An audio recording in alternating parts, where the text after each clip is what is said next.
आजी, तू नेहमी सांगतेस की गणपती बाप्पा सगळ्यांच्या आधी पूजला का जातो? आपल्या या लाडक्या गणूचा जन्म नक्की झाला तरी कसा ग? सांगते बाळा, लक्ष देऊन ऐक. ही गोष्ट आहे साक्षात कैलास पर्वतावरची.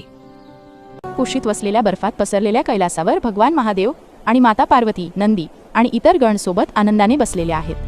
एक दिवस पार्वती माता चालत चालत स्नानासाठी निघाल्या. स्नानाच्या वेळी बाहेर कोणीतरी पहारा दिला पाहिजे. त्यांनी उबटणापासून एका बालकाची मूर्ती घडवली आणि आपल्या दैवी शक्तीने त्यात प्राण फुंकले. वत्सा, तू माझा पुत्र आहेस.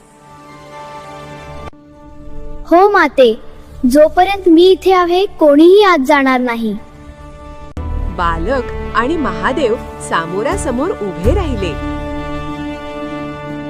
थांबा, हा मातेचा आदेश आहे, आत जाण्यास मनाई आहे. बाळ बाजूला हो, मी या कैलासाचा स्वामी आहे. मी फक्त माझ्या मातेच्या आज्ञेचे पालन करत आहे. नंदीगण आणि त्या बालकासोबत युद्ध सुरू झाले. महादेवांनी त्यांच्या त्रिशूलाने बालकावर पहार. जर माझा पुत्र जिवंत नाही झालं तर मी ही पूर्ण सृष्टी नष्ट करून टाकेन. पार्वतीला शांत नाही केले तर सगळीकडे प्रलय होईल. उत्तर दिशेला जंगलात जो पहिला प्राणी मिळेल त्याचे मस्तक आणा. सगळे गण जंगलात शोधतात व त्यांना हत्तीचा बछड्या दिसतो.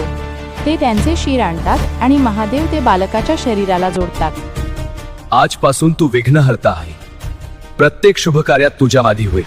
बघितलंस बाळा, असा आहे आपला गणपती बाप्पा. हो आजी, आता समजलं.